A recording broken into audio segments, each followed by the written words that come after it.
We had a very shit night at work tonight. I'd like to talk about it.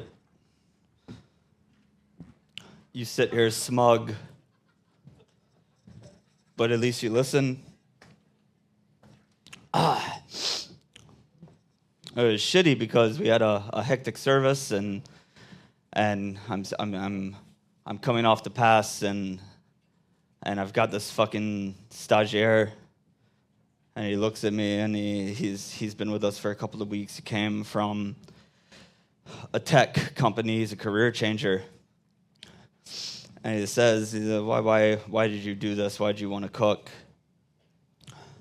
It's such a bullshit question, because half of us don't really decide that we want to cook. We fall into it, at least in my experience. And I say that I remember, my food memory is as a kid taking a carton of eggs and beating them up and just taking every fucking spice out of the cabinet and fucking diluting the eggs and making it fucking weird and tons of flavor, tons of salt, and it was barely edible, but it was something new, and it was something that I was creating. And that gave me happiness. And in turn, I saw my mom happy because I was actually doing something. I was just fucking off on the couch and watching tunes or whatever. And then he looks back at me, and he said, "But you don't look happy. There's nothing happy in this restaurant. It's too serious, it's too forced, it's too controlled, too manipulated, too militaristic, too... Nobody is happy, and why?"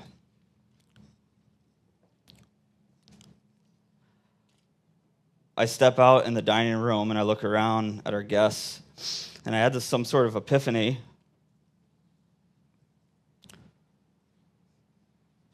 Why I'm not happy is because I don't want to cook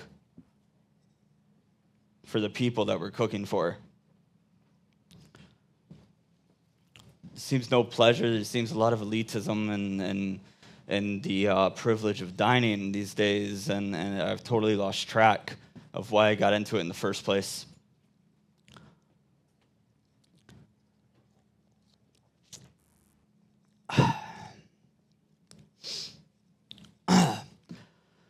So I thought, what's the problem? What's the key point of why we're not happy and why we're doing what we're doing? And there's a problem with our food culture. It's money. Money is the reason why we do a lot of the dishes that we do, why we do a lot of the things that we might not necessarily want to do or be inspired to do, and because there's a bottom line.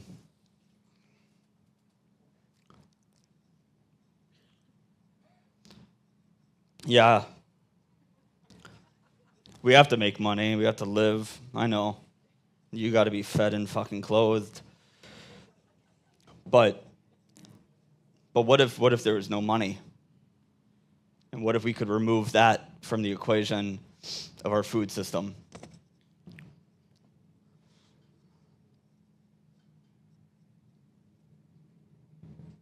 It's a utopian idea. It's something that I've put a lot of thought into the past few years of my life. And if there was no money, then I wouldn't have to have a fucking burger on the menu. I wouldn't have to worry about a la carte versus tasting. I could focus back all of the effort and all of the time in just making people happy. If you look at a lot of restaurants these days, at least in my experience, unless you're in fucking Copenhagen, no one's fucking happy. We have rent, we have bills, we have fucking things that we have to do that we don't want to do because of money, and money's fucking shit. If you look back, my ancestors, I'm sure a lot of your ancestors, and money was never a thing. There was trade, there was barters, there were old world systems. people helping each other. And I think that is the main focus of food culture that was lost in the States over the past few years, because everybody's just trying to make a fucking buck.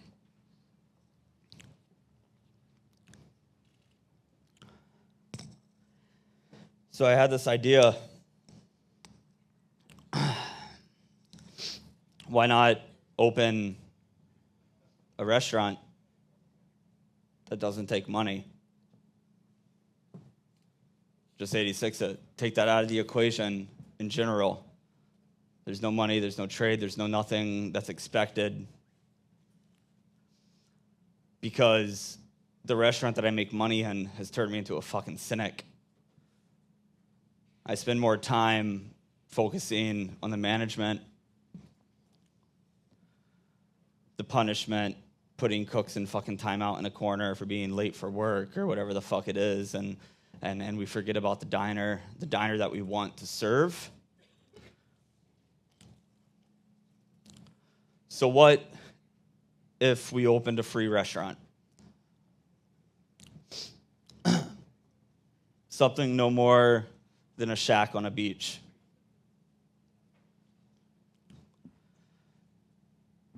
Is it just fuel for the ego to do what you want to do because you can do it? I don't think so. I think it's more of a selfless act to try to do something to give back to the community, and the community is what we've all kind of forgotten about, and we talk about it a lot, but I don't think a lot of people act on it.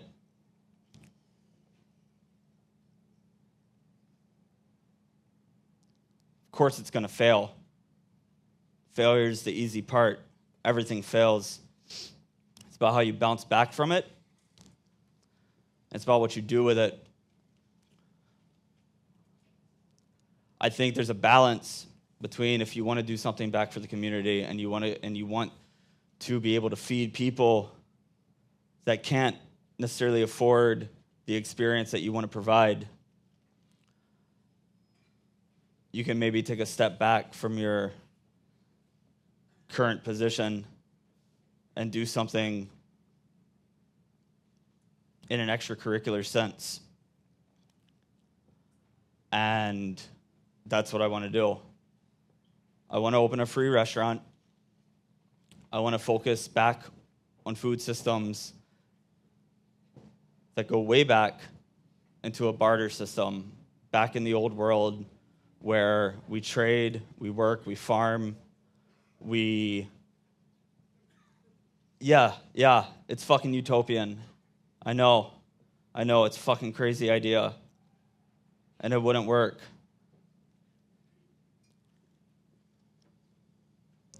But they want us to talk about the future of food. So what's the use of mulling about the same old fucking bullshit? What's the use of not having these fucking ideas that are so fucking harebrained and so fucking esoteric that people don't understand, they don't get, there's no structure to it, but the conversation has to be started. And these small ideas, I think they have a lot of weight. I think that if we start thinking on a broader scale of something that you can achieve it, right? I mean, fuck. You know, I could fucking go to the government and I could treat it like a museum. We are all self-important fucking assholes, all of us chefs. Sorry, but we are. And we think what we do is art. So why not treat it like fucking art? There's free museums everywhere. Why are there not free restaurants? Why is there not a place for people to come and experience something once, twice, on holiday, to be a part of a place and time and experience what somebody truly means to interpret from a region? And why do we have to strive to make the fucking money in order to do that? Why can't we just fucking do it? Why can't we just put aside the extra time, the extra hours, and make it available for the people that actually want to see it.